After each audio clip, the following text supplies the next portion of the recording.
S'il y a bien une raison pour laquelle on a tous commencé les animes, c'est bien évidemment les combats. Frissons, suspense, des moves spectaculaires, ces moments où les personnages se surpassent et libèrent toute leur puissance pour vaincre définitivement leur adversaire. Et sans se le cacher, on a tous un jour été matrixés par un anime après une scène de combat qui nous a éblouis. Et on a tellement que ce serait impossible de tous les citer. Mais bon, un jour faudra bien faire le tri dans tout ce bordel et c'est ce que j'ai décidé de faire aujourd'hui dans cette vidéo. J'ai sélectionné les 5 meilleurs fights d'anime de manière objective en prenant en compte l'animation, la musique, les effets et puis l'émotion ressentie. J'espère que vous serez d'accord. Allez, n'oublie pas de t'abonner, je vise les 1000 abonnés avant le mois de juin et je pourrais pas réussir sans vous. On commence, XO.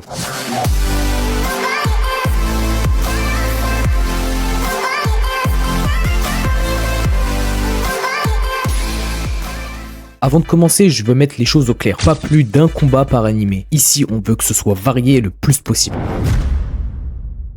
Luffy versus Lucci. Alors lui, c'est le combat qui m'a donné le plus d'émotion. Je m'en rappelle, j'ai presque pleuré les gars. Luffy qui arrivait pas encore à maîtriser ses nouveaux gears. Lucci, ce fumier qui commence à provoquer Luffy et Temas qui nous sort ensuite Gomu Gomu no Rifle. Lucci encaisse avec Tekai Utsugi, puis il utilise Kamisuri pour attraper Luffy avec sa queue. Et puis là, il va spam plusieurs fois Tobushigan Bachi. Que Luffy va recevoir plein de fouets. Il décide de passer au niveau supérieur en activant le Gear Sad. Là, Lucci croit que son attaque c'est rien et bah, il se fait expulser par l'attaque, point. Là, le combat est entré dans sa phase la plus active. Après avoir utilisé sa technique, rappelez-vous, Luffy est redevenu minuscule. Là, il atterrit ensuite dans la tour du pont, mais là, Rob Lucci l'a trouvé et il essaye de le tuer alors qu'il est minuscule. Luffy, il est très mal en point, mais après l'attaque du Gear Sad, il est très mal en point. Mais Luffy continue toujours le combat et active le Gear Segundo. Même si les effets secondaires seront beaucoup plus importants. Le combat fait rage et Lucci dévoile son attaque secrète, technique des 6 pouvoirs. Du coup, on voit valser Luffy et le fait atrocement souffrir. Il subit encore une fois la technique et là c'est fatal. Commence à tubiter et là il finit à terre. On s'en souvient de cette scène. Et là qui arrive?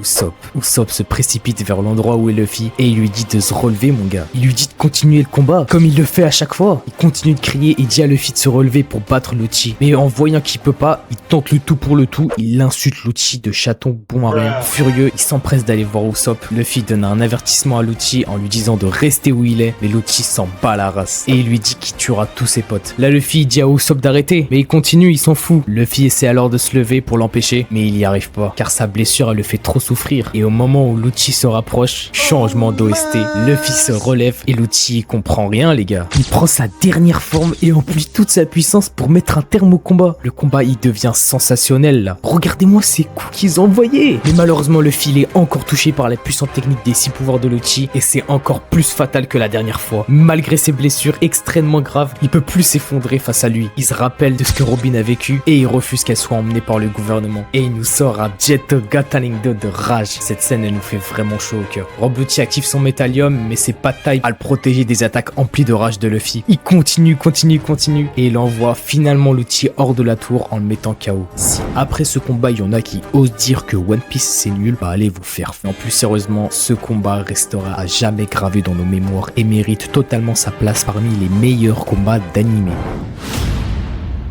Goku et Frieza versus Jiren. Ah là là, mais déjà Dragon Ball sans combat, c'est pas Dragon Ball. Mais celui-là, je l'ai choisi pour l'émotion ressentie. Fin du tournoi, Goku il est KO, puis Freezer et C17 se ramènent pour se taper contre Jiren. Mais vas-y, pour lui c'est pas intéressant. Après que les trois se soient combattus un peu, Freezer il balance que Jiren il est devenu plus faible mentalement et physiquement. Et là Jiren commence à avoir chaud et se met à se battre de plus en plus fort. C17 intervient et attaque Jiren à bout portant. Et là il tombe à genoux. Mais C17 c'est fini aussi pour lui. Il reste que Freezer, donc là c'est carré. Il s'approche comme à ses habitudes, tel un empereur, pour en finir avec Jiren. Et là, Toppo lui hurle de se remettre debout. Direct, le mec il est remotivé. Jiren, hop, contre-attaque Freezer qui est obligé de se battre avec C17 en combinant leur puissance pour essayer de contenir les attaques de ce malade mental. Dans le même moment, Freezer il perd sa forme Gandel, là il commence vraiment à suer, mais le meilleur moment c'est quand Goku il arrive à se lever et qui vient les aider. C17 il se dit what the fuck, comment c'est possible? Mais Goku lui demande d'assurer les arrières avant cette scène légendaire.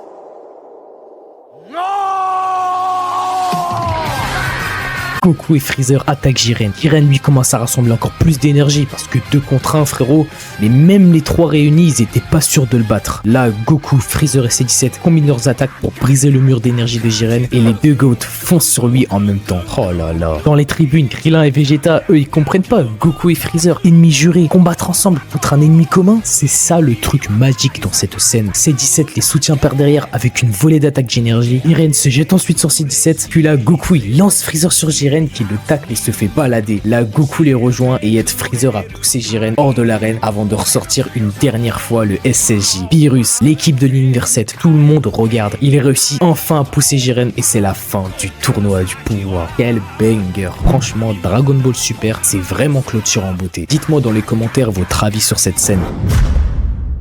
All for One versus All Might. J'étais obligé de parler du combat le plus épique de l'histoire. All for One commence à se moquer d'All Might en le provoquant. Ça rend foudrage notre héros qui devient aveuglé par la colère. On n'avait jamais vu comme ça les mecs. Toujours souriant. Mais Grand Torino intervient et lui rappelle que ce sont ces mêmes conneries qui lui ont causé sa blessure au ventre. Tout le monde visionne cette horrible retransmission du combat d'All Might. All for One lance une nouvelle attaque et Grand Torino ordonne à All Might de s'échapper. Mais ce fumier d'All for One vise un civil coincé sous les débris. C'est digne d'un antagoniste. All Might, lui, bien sûr, il le défend en encaissant de plein fouet le coup. Et là, la chose qui devait pas arriver, son corps reprend sa forme initiale. Sous les yeux d'un public sous le choc, All Might commence à désespérer, mais le civil qui l'a sauvé plus tôt l'encourage à gagner. Tous ceux qui regardent la bataille commencent à douter de lui, mais il continue à l'encourager. Ça, c'est rassurant. Sa confiance, elle est restaurée. Puis All Might concentre son énergie sous son bras droit. All for One lévite au-dessus d'All Might, prêt à le tuer. Donc là, c'est la merde. Et là, Endeavor et Chot, ils se précipitent pour l'aider. Eux qui déjà étaient choqués de le voir sous cette forme. Puis là, All for One, il utilise tous ses haltères combinés pour créer un bras puissant avec lequel il prévoit d'écraser All Might. Et du coup, là, on pensait tous que c'était fini. Qui va venir sauver le numéro 1? Et bah non, les gars, c'est lui. Les points des deux adversaires, ils se touchent. Quelle masterclass. Et All for One, il effectue un renvoi d'attaque pour repousser All Might. Et ce GOAT, il va concentrer le One for All dans le bras gauche. Hop, coup de poing à l'ennemi. Il brise une grande partie de son masque. Et puis finalement, il concentre tout ce qui lui reste du One for All dans son poing, tout en se rappelant la fois où Nana lui a officiellement passé le flambeau et en finit avec une dernière technique que vous connaissez tous.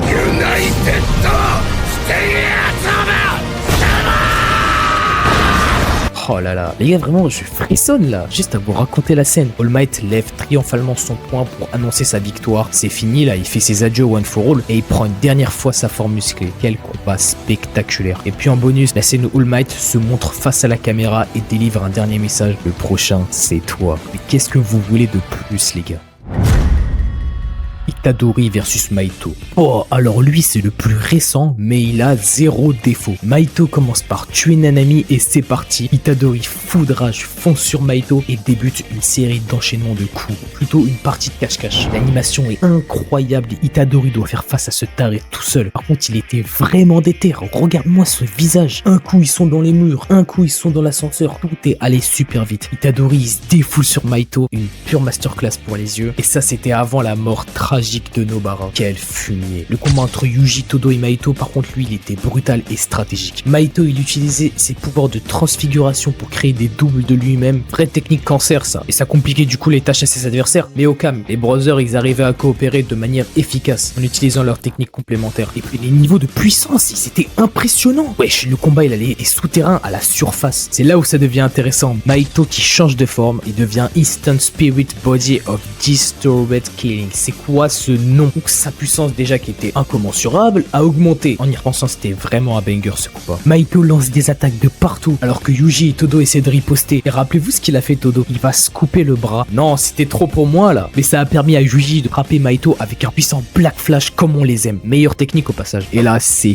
finito pour Maito. Regarde-le en train de fuir comme un lâche. Bah oui les gars, il faut payer maintenant. Des actions frénétiques, des transformations saisissantes et les moments émotionnels intenses entre les personnages. Vous avez maintenant un combat réussi de A à Z.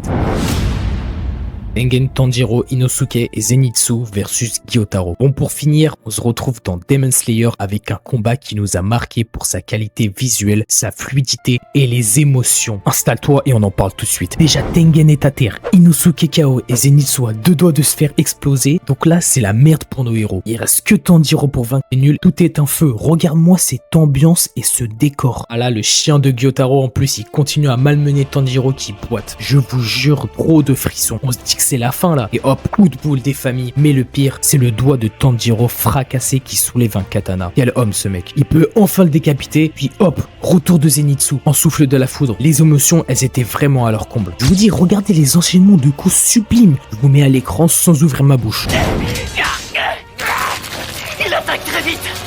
Il est de plus en plus... Cette scène incroyable avec le retour de Tengen qu'on pensait mort, ça m'a retourné le cerveau. Et attention, on continue avec des coups explosifs, des esquives du tonnerre, du pur miel pour les yeux. C'est la scène de combat du siècle, on a tout de réuni. Je dirais même que tous les critères sont au max. Comment est-ce que tu veux oublier Demon Slayer dans quelques années après une telle scène où tout était coordonné? Je veux rien savoir. Personne n'a le droit de détester cet épisode. Dis-moi ce que t'en as pensé. Bon, on a fait le tour les gars. Je suis vraiment intrigué de savoir quels sont pour vous les meilleurs fights d'anime. Alors n'hésitez pas à mettre vos choix en commentaire et peut-être que j'en parlerai dans une partie 2. Allez, c'était Wawax, ciao.